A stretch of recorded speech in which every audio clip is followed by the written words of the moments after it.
বৈষম্যের প্রতিবাদসহ ১৬ দফা দাবিতে ময়মনসিংহের ভালুকায় বিদ্যুৎ সমিতির কর্মচারীরা কর্মবিরতি পালন করেছে।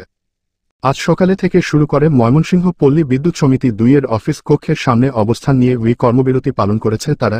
এতে অংশ নিয়েছেন ভালুকার জোনাল ও সাব জোনাল অফিসের কর্মকর্তা কর্মচারীরা। পদমর্যাদার বৈষম্য, সরকারের গ্রেডিং সংক্রান্ত সমস্যা, জাতীয় বেতন স্কেলসহ অন্তত ১৬টি দাবি তুলে ধরেছেন আন্দোলনকারীরা। অভিযোগ করেছেন, অনিয়মের সম্পর্কে কথা বলায় চাকুরিচ্যুত করা হচ্ছে অনেককে। আন্দোলনে উপস্থিত ছিলেন অফিসার ডিজিএম মোশাররফ হোসেন, মহিউদ্দিন, কমলেশ চন্দ্র বর্মন, এজিএম শাহিদা আক্তার, আব্দুল হান্নান, মোহাম্মদ জিয়াউর রহমান, রাসেল, মোহাম্মদ আলী জিন্নাহ প্রমুখ। আজকে আমরা অত্যন্ত দুঃখ ভারাক্রান্ত মনে কিন্তু এখানে উপস্থিত হয়েছি।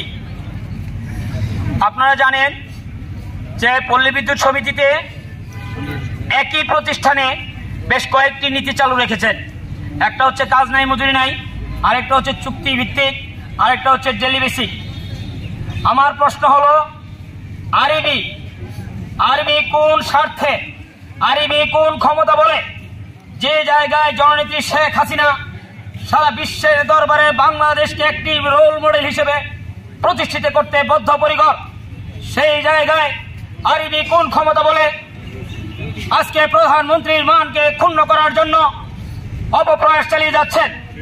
হচ্ছে বাংলাদেশ পল্লী বিদ্যুতায়ন বোর্ড এবং পল্লী বিদ্যুৎ সমিতি সমূহের জন্য এক এবং অভিন্ন সার্ভিস কোড করা এবং যারা চুক্তিভিত্তিক এবং অনিয়মিত নিয়োজিত আছে তাদেরকে নিয়মিত করা।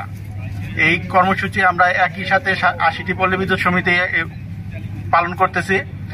ময়মনসিংহ পল্লী বিদ্যুৎ সমিতি ২ এর পক্ষ থেকে আমাদের সকল জোনাল অফিস এবং সাব জোনাল অফিস সহ সদর দপ্তর সহ সকল শ্রেণীর কর্মকর্তা কর্মচারীবৃন্দ সহ আমরা উপস্থিত হয়েছি। একটা মেয়ে যখন মাতৃত্বকালীন সময়ে যায় তখন তার সবচাইতে বেশি প্রয়োজন আর্থিক সহায়তা, কিন্তু আর্থিক সহায়তা আমরা কেউই পাই না। আমরা একটা বেতন ঠিক মতনও পাই না। আমাদের বেতনটা বেশিরভাগ ক্ষেত্রেই মাসের ৩-৪ তারিখ ৫ তারিখ।